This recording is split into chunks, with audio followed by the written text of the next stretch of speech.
Olá, pessoal, tudo bem? Pessoal, hoje vamos estudar os modelos atômicos de John Dalton e de Joseph John Thomson. Vamos chamá-los apenas de modelos atômicos de Dalton e de Thomson. Veja, nas últimas aulas nós estudamos que química é uma área da ciência que estuda a matéria, e a matéria é constituída por minúsculas partículas, os átomos. Ok. Se eu te perguntar, como que é um átomo? Certamente você vai me dizer, é uma partícula esférica, dentro dela tem prótons, elétrons, nêutrons. Ok, isso é correto. Mas o que nós vamos ver hoje é como que os cientistas foram aperfeiçoando o estudo dos átomos até chegar àquele conceito do átomo que você conhece hoje. Ok? Pessoal, para nós estudarmos os modelos atômicos, é necessário que nós saibamos a origem da palavra átomo, que remonta à Grécia Antiga. Na Grécia Antiga, existiam dois filósofos, Demócrito e Leucipo, que disseram que átomo é uma minúscula partícula não divisível. Aonde vem a origem dessa palavra? Vem da junção do prefixo a, um prefixo de negação, com a palavra tomo, que quer dizer divisível. Se você juntar a com tomo, você tem que o átomo é uma minúscula partícula não divisível. Pessoal, os gregos antigos acreditavam que os átomos tinham formatos e tamanhos diferentes. Hoje, sabemos que isso não é uma verdade. Pessoal, a química, ela é uma ciência, digamos, relativamente nova, bem mais nova do que a matemática, do que a própria física. Ok? Demorou muito tempo para que surgisse algum cientista que desse uma definição um pouco melhor a respeito dos átomos. No ano de 1808, na Inglaterra, surge um cientista chamado John Dalton. Veja, esse cientista, John Dalton, era um grande matemático, físico, químico, astrônomo e deu também importante contribuição na área da medicina, mais especificamente até na área da oftalmologia. Esse sobrenome Dalton não lhe lembra nada? Daltonismo, daltônico. Daltônico é a pessoa que não tem uma capacidade de distinguir cores tão perfeitamente como a maioria das pessoas. John Dalton era o que nós chamamos hoje daltônico. Ele apresentava essa dificuldade em distinguir cores. John Dalton é o famoso criador daquilo que nós chamamos do modelo atômico de Dalton, ou modelo atômico da bola de bilhar. Bola de bilhar, aqui representada por essas esferas. Bilhar, snooker, sinuca, um tipo de jogo de mesa com tacos. Pessoal, Dalton, como eu comentei há pouco, tinha também conhecimentos em astronomia. Eu vou lhe fazer uma pergunta. Qual é o formato dos planetas? Triangulares, quadrados ou esféricos? Você vai me responder esféricos. Ok. Do que os planetas são feitos? De átomos. O planeta é um amontoado de átomos no universo, recebendo forças gravitacionais em todas as direções, portanto, formando uma esfera. Pegue um átomo, coloque ele no universo, recebendo forças gravitacionais em todas as direções. Que formato que ele ficaria? Também de uma esfera. Dalton, além de dizer que o átomo é uma esfera maciça, rígida e indestrutível, diz também, através de uma série de observações experimentais, uma série de conclusões, que átomos de um mesmo elemento são idênticos entre si, tamanho e massa. Deixa eu te dar um exemplo. Pense em uma barra de ferro. Ela é constituída por átomos de ferro, ou seja, esferas idênticas, tanto no tamanho quanto na sua massa. Você se recorda de substâncias simples e compostas? Lembra-se, simples e compostas? Foi John Dalton que fez essa classificação. Substâncias formadas por um único elemento, substâncias simples. Se tiver mais de um elemento químico, substâncias compostas. Dalton também disse que átomos não são criados nem destruídos, pois durante as reações químicas eles apenas recombinam-se entre si, originando novas substâncias. O que quer dizer isso? Pessoal, quando nós vamos fazer uma reação química, os reagentes se transformam em produtos. Ok. Todos os átomos que existem no início vão existir no final. Ou seja, eu não destruo átomos e eu nem os crio. Eles apenas se conservam. Dalton também disse que, nas substâncias químicas, os átomos existem em proporções fixas. Veja, esse é um pouco mais difícil. Vou exemplificar para você, para tentar ficar mais fácil. Você conhece essa substância? Água. Claro. Me diga qual é a proporção de átomos que existe na água. 2 para 1. Como assim? 2 de hidrogênio para 1 de oxigênio. Pessoal, por favor, H2O você pode beber. Nunca beba H2O2. A proporção de átomos aqui é 2 de H para 2 de O. Isso é uma substância tóxica. Ela é chamada popularmente de água oxigenada. Não tem nada a ver com H2O. Perceba que para ser água, a proporção H e O tem que ser 2 para 1. Se eu mudo a proporção de 2 para 2, eu mudo a substância. Ok? Pessoal, o modelo de Dalton, em nenhum momento, ele descreve no átomo a existência de prótons, elétrons e nêutrons. Isso é mais à frente. Vamos com calma. Pessoal, muito antes de 1800, na física, já se conhecia o fenômeno do magnetismo. Ou seja, se você pegar um ímã, você vai ter 2 polos magnéticos, um que nós chamamos de sul e um ao norte, ou seja, polos opostos. Veja o comportamento dos ímãs abaixo. Antes, você já brincou com ímãs? Já brincou? Às vezes você pega 2 ímãs e tenta aproximar um do outro e você não consegue. Parece que existe um colchão de ar impedindo esses ímãs de se aproximar. Nesse caso, é porque você está tentando aproximar polos opostos. Veja só, quando você tem em um ímã polo norte com sul, se você tentar atrair os ímãs pelos polos idênticos, ocorre uma repulsão novamente. Polos idênticos, norte com norte, ocorre uma repulsão. Agora, se você inverte o ímã, norte com sul, você vai ter o fenômeno da atração magnética, ou seja, polos opostos se atraem. Conclusão. Semelhantes se repelem, e os opostos se atraem. Olha, vamos verificar esse fenômeno novamente com essas esferas de cargas idênticas. Elas se repelem, elas se afastam. Novamente, cargas idênticas, agora negativas, se repelem. Porém, cargas opostas se atraem. Talvez nós possamos ver isso nesse desenho. Veja, polos idênticos se repelem, polos opostos se atraem. Pessoal, será que isso tem alguma aplicação na química? Essa questão de cargas opostas se atraírem? Tem. Veja só, você passando um pente nos cabelos e aproximando o pente de pequeninos pedaços de papel, o papel vai ser atraído pelo pente. Sim, sim. Ao atritarmos um pente ao cabelo e aproximá-lo de pequeninos pedaços de papel, ocorre uma atração entre o papel e o pente. Pessoal, tanto o pente quanto o papel são formados por minúsculas partículas, denominadas átomos.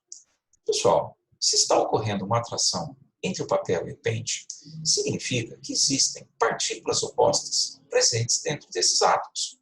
Como assim? Veja, o que nós temos no pente? Átomos. O que nós temos no papel? Átomos. Pessoal, se os átomos do papel estão sendo atraídos pelos átomos do pente, isso significa que dentro desses átomos, tanto do papel quanto do pente, existem partículas opostas. Opa, leva a uma importante conclusão. Dentro dos átomos devem existir partículas ainda menores, e essas partículas devem ter sinais, cargas opostas. Pessoal, nós estamos nos referindo ao início do século XIX, ou seja, os equipamentos existentes em laboratórios não eram capazes de observar a existência dessas supostas partículas existentes dentro dos átomos, porém de cargas opostas.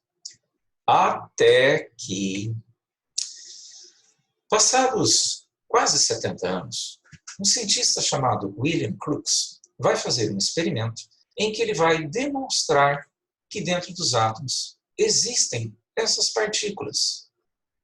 Vamos verificar como que é esse experimento. William Crookes fez um equipamento chamado tubo de Crookes.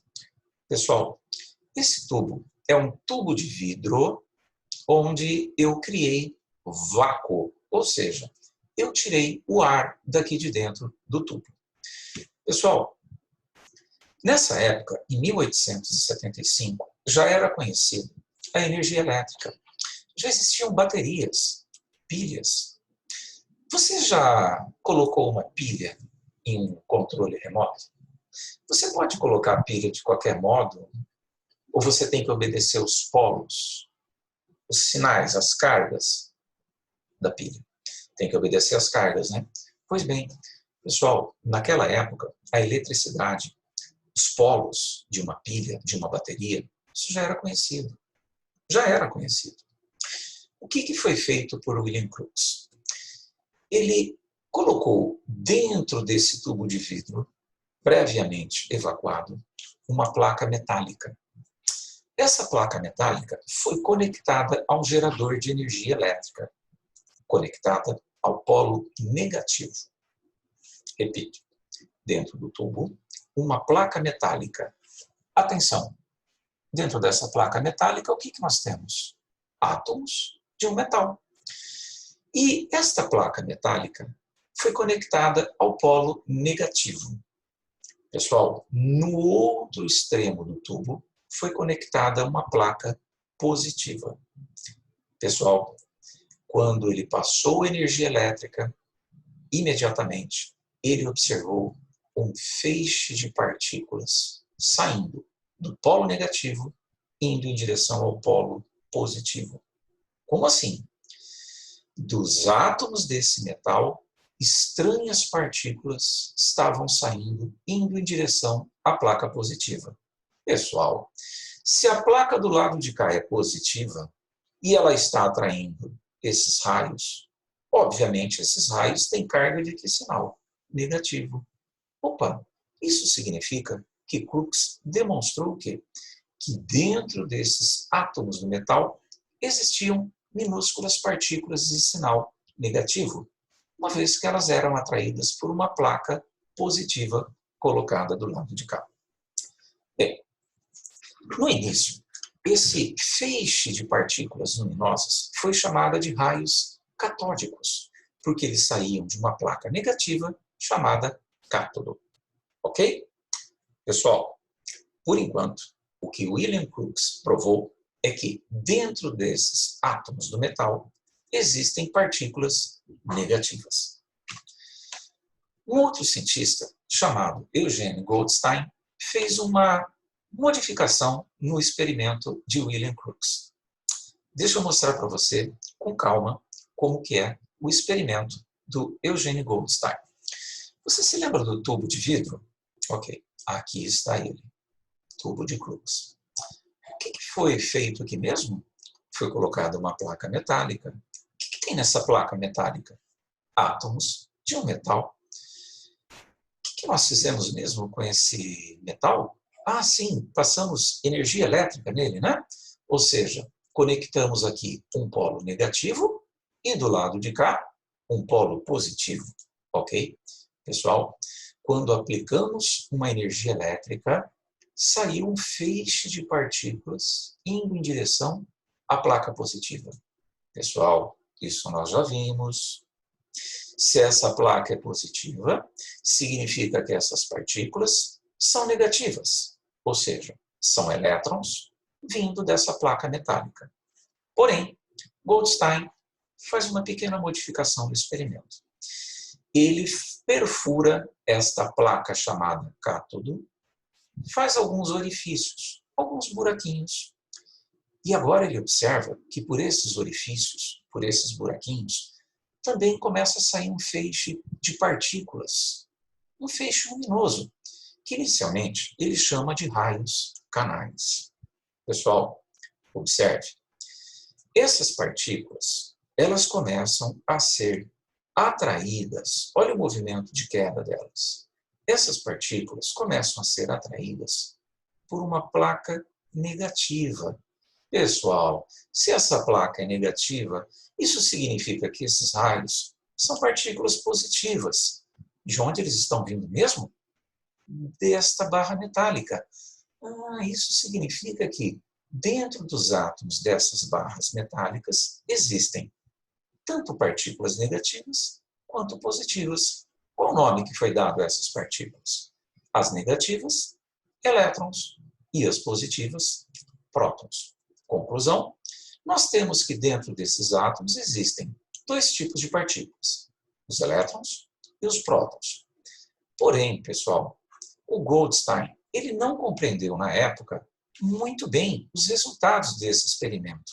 E o assunto foi esquecido durante alguns anos.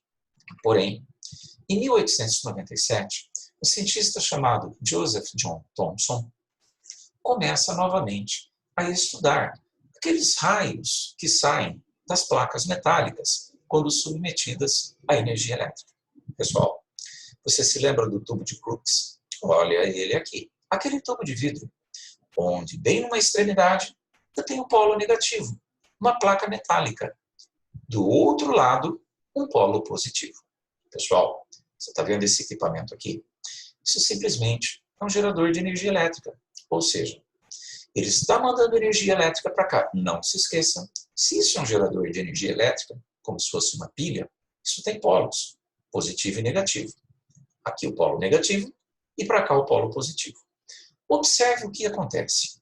Ao ligarmos esse equipamento, começa a sair um feixe de partículas vindo em direção à placa positiva. Obviamente, é um feixe de elétrons. Esse feixe de elétrons, observe bem o desenho. Foi colocado um objeto aqui no meio. Você viu o que aconteceu? Não? Olha a sombra do objeto aqui do lado. Sim, isso significa que os elétrons se propagam em linha reta. Tanto é que o objeto aqui posto tem a sua sombra projetada. Conclusão de Thomson: os elétrons, que são negativos, se propagam em linha reta. Pessoal, ainda para demonstrar que os elétrons são negativos, Thomson faz o seguinte experimento. Lembra o gerador? Lembra? Como se fosse uma pilha, polo negativo e positivo. Olha lá o polo negativo, mandando energia elétrica para uma placa metálica. E aqui temos um polo positivo. Pessoal, você já sabe, começa a sair um feixe de partículas em direção ao polo positivo. Se o polo é positivo, isso é um feixe de partículas negativas, os elétrons. Pessoal, observe o que acontece com os elétrons. Eles vinham em linha reta. Porém, se nós aproximarmos do feixe de elétrons um prato positivamente carregado e um prato negativamente carregado, o feixe de elétrons muda a sua trajetória. Você viu que aqui o feixe de elétrons desceu? Claro, se são elétrons negativos, eles são atraídos por uma placa positiva. E se os elétrons estão sendo repelidos por uma placa negativa, é porque eles de fato têm carga negativa. Conclusão: os elétrons de fato têm carga negativa, uma vez que são atraídos por uma placa positiva e repelidos por uma negativa. Pessoal, Thomson então resolve fazer um terceiro experimento. Será que o elétron tem massa? Ele é uma partícula, é negativa. Será que ele tem massa? Pessoal, parece estranho o que eu vou lhe dizer, mas dentro do tubo de vidro agora, onde passam os elétrons, ele vai colocar um minúsculo catavento. Catavento! Aquele brinquedo de criança, onde você tem aquelas hélices e você assopra, o catavento gira. Né? Então veja só o experimento. Thomson coloca no interior do tubo um pequeno catavento. Olha aqui o catavento. Opa! Aqui é aquele tubo de vidro? Sim. Ah, aqui tinha uma placa metálica. Isso. Ah, e aí começou a sair os elétrons daqui. Sim. E o catavento começou a girar. Conclusão, pessoal. Se o catavento gira, é porque o elétron empurra o catavento. Conclusão. Os elétrons têm massa, uma vez que eles movimentaram o catavento. Pessoal, eu acho que essas imagens que você está vendo aqui, elas são um pouco confusas. Eu vou apresentar para vocês agora um vídeo que dura 30 segundos. Ele vai mostrar para você essas experiências. Sim, vai mostrar o tubo de vidro, vai mostrar o feixe de elétrons, vai mostrar os elétrons projetando-se em linha reta, vai mostrar também o catavento girando. Quer ver? Eu vou procurar aqui para você o vídeo. Quer ver? Vamos procurar ele. Achei. Olha ele aqui. Está enxergando? Opa, olha aqui o tubo de vidro, o tubo de Crookes, o tubo de raios catódicos. Ah, nós passamos aqui energia elétrica por uma placa metálica. Opa, o que temos aqui mesmo? Átomos de metal. Aqui é o polo negativo. Olha, elétrons estão saindo, indo em direção a uma placa positiva. Ué, mas parece que os elétrons estavam vindo em linha reta e agora estão subindo. O que será que está acontecendo? Pessoal, eu estou aproximando agora um ímã, ou seja, cargas elétricas. E aí eu estou modificando a trajetória dos elétrons. Ou seja, certamente eu estou com cargas negativas no ímã, repelindo os elétrons que têm carga negativa. Opa! Atenção! Olha o que nós temos aqui, novamente. Deixa eu voltar aqui rapidamente. Opa! Olha lá, o equipamento em que o feixe de elétrons, vamos voltar aqui rapidinho, olha aqui, os elétrons vindo em linha reta e propagando-se em linha reta, de tal forma que eu consigo ver a sombra do objeto projetada aqui. Conclusão, pessoal, os elétrons propagam-se em linha reta. Pessoal, veja só, esse é o equipamento que estava mandando energia elétrica para cá. Pessoal, lembra do catavento? Olha ele aqui. Onde? Aqui, ó, o catavento. 2, inclusive, né? Ou seja, eu estou mandando energia elétrica aqui, os elétrons estão batendo aqui, batendo no catavento e impulsionando eles. Isso significa, pessoal, que de fato os elétrons têm massa. Ou seja, o elétron propaga em linha reta, tem carga negativa e viaja em linha reta. E, além disso, apresenta massa. Pessoal, vamos voltar aqui para o nosso slide e tentarmos fechar um raciocínio. Veja, você se lembra do experimento daquele cientista, Crookes, que verificou que existia nos átomos partículas negativas? Qual é o nome do outro cientista depois? Goldstein. O que ele demonstra? Que naquela barra metálica saía tanto partículas negativas quanto positivas. Conclusão? Dentro dos átomos existem 2 tipos de partículas, tanto as negativas, os elétrons, quanto as positivas, os prótons. Ok. A conclusão que Thomson chega é a seguinte: o átomo ele não pode ser constituído apenas por elétrons, uma vez que partículas negativas repelem-se. Logo, o átomo deve ser constituído por 2 tipos de partículas, as positivas e as negativas, prótons e elétrons. Pessoal, no início, Thomson acredita que os prótons e os elétrons estavam todos misturados no átomo. Porém, depois de alguns experimentos, que nós não vamos entrar aqui no mérito, porque são experimentos mais complexos, o Thomson faz uma descoberta sensacional. A massa do próton, que é positivo, é 1.836 vezes maior que a massa do elétron. Eu vou repetir porque isso é muito importante.